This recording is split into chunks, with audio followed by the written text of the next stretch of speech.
কৈলাস বিজয়বর্গীয়র পোশাক বিতর্ক নিয়ে এবার মুখ খুললেন কলকাতার মেয়র তথা পুর ও নগর উন্নয়ন মন্ত্রী ফিরহাদ হাকিম। এদিন তিনি সাংবাদিকদের বলেন, আমাদের দেশের নারী স্বাধীনতা আছে, পোশাক নিয়ে কখনো বিজেপি বা কৈলাসজি বলতে পারে না।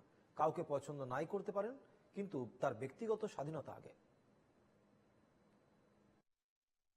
নারী স্বাধীনতা আমাদের দেশে আছে এবং সব জায়গায় আছে। পোশাক নিয়ে কখনো বিজেপি বা কৈলাসজি বলতে পারে না। তুমি কেউ কাউকে পছন্দ করতে পারো, না করতে পারো, কিন্তু কারো স্বাধীনতায় হস্তক্ষেপ কেউ করতে পারে না। তুমি বোরখাতেও করতে পারো না, আবার অন্য পোশাকেও করতে পারো না।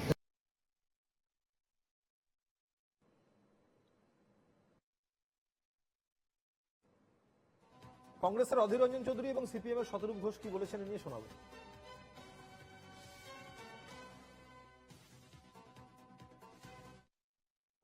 দেখুন, এদের মহিলাদের প্রতি যে এদের ভাবনা, সবাই আমরা জানি নারী বিদ্বেষী মানসিকতা।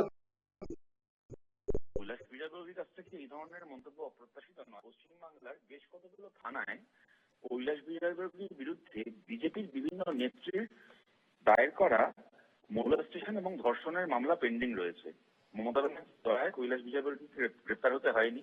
2021-এর আগে যখন কৈলাস বিজয়বর্গীকে এখানকার দায়িত্ব দিয়ে পাঠানো হয়েছিল, তারপরে 1.5-2 বছর ধরে রাজারহাটে স্যুট বুক করে রেখে একটা 5 স্টার হোটেলে কৈলাস বিজয়বর্গী এখানে কি কি লীলাখেলা করেছিল, পরবর্তীকালে বহু বিজেপি নেত্রীর কথায় তা প্রকাশিত হয়েছে। থানায় এফআইআর হয়েছে ওনার নামে, আপনারা জানেন। এবং যথাযথ রায় সরাসরি কৈলাস বিজয়বর্গীকে নিয়ে কি ধরনের কাজকর্ম করার তথ্য আমাদের সামনে এনেছিলেন আপনারা সবই জানেন।